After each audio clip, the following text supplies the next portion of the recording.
for a Bible story. Jacob was a man who was very scared. He was going to meet his brother Esau the next day. A long time ago, Jacob had done something very wrong to Esau. He had tricked their old father into giving him the special blessing that belonged to the oldest son. Esau had been so angry he wanted to hurt Jacob, so Jacob ran away. He ran to a far-off land. Now, many years later, Jacob was coming home. He had 2 wives and many children and lots of sheep and cows. But he was still afraid of his brother's anger. Jacob sent messengers ahead to talk to Esau.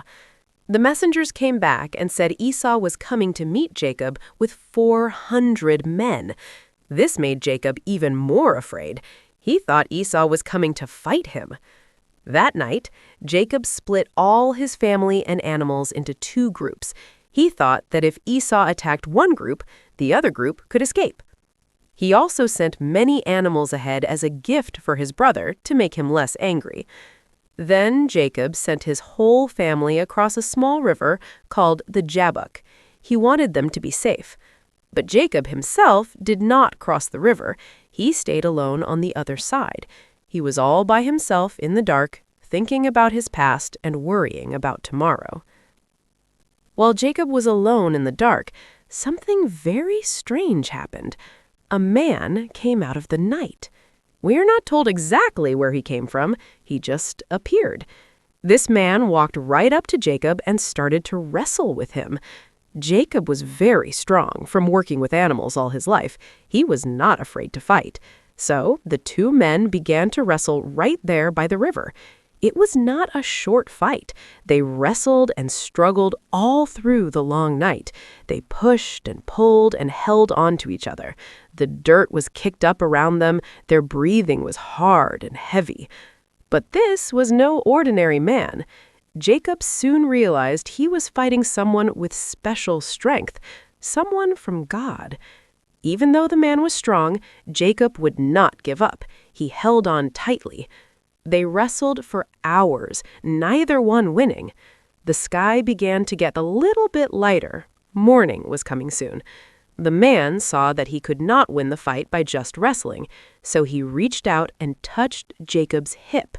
Just one touch. Instantly, Jacob's hip came out of its socket. It was a very painful injury.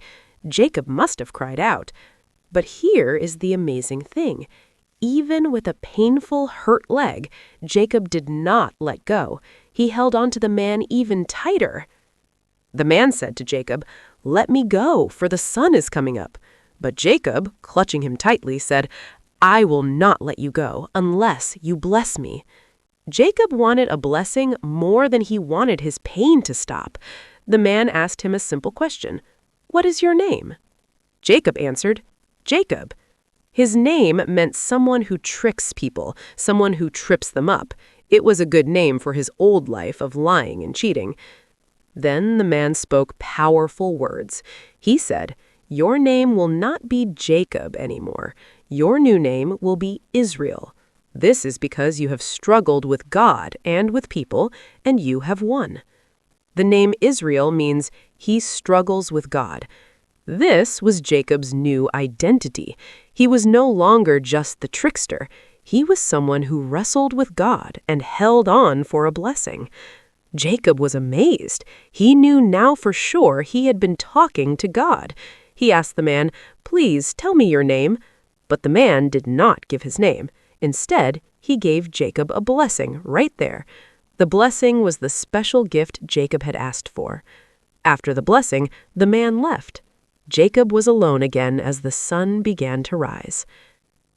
Jacob stood up. His hip hurt very badly. He could not walk normally anymore. He would have a limp for the rest of his life. But he was not sad about it. That limp was a special reminder of his special night. It reminded him that he had met God face to face and lived. Jacob gave a name to that place by the river. He called it Peniel. Peniel means the face of God. He said, "I saw God face to face, and yet my life was saved." Then Jacob slowly crossed the river. He limped as he walked. He was going to meet his brother Esau. He was not as scared as before. He was different now. He had a new name, Israel. He had a blessing from God himself, and he had a limp. When he saw Esau coming with his 400 men, Jacob went ahead of his family. He bowed down to the ground 7 times to show respect. But Esau did not attack. He ran to Jacob. He hugged him and kissed him. The 2 brothers cried together. The old anger was gone. God had changed Jacob's heart, and God had also changed Esau's heart. Jacob told his brother, "Seeing your face is like seeing the face of God, because you have accepted me kindly." Jacob lived the rest of his life as Israel. He was the father of 12 sons. Those 12 sons became the 12 tribes of the great nation of Israel. And to this day, the people of Israel remember this story. They remember that their ancestor wrestled with God, held on for a blessing, and walked forward, changed forever.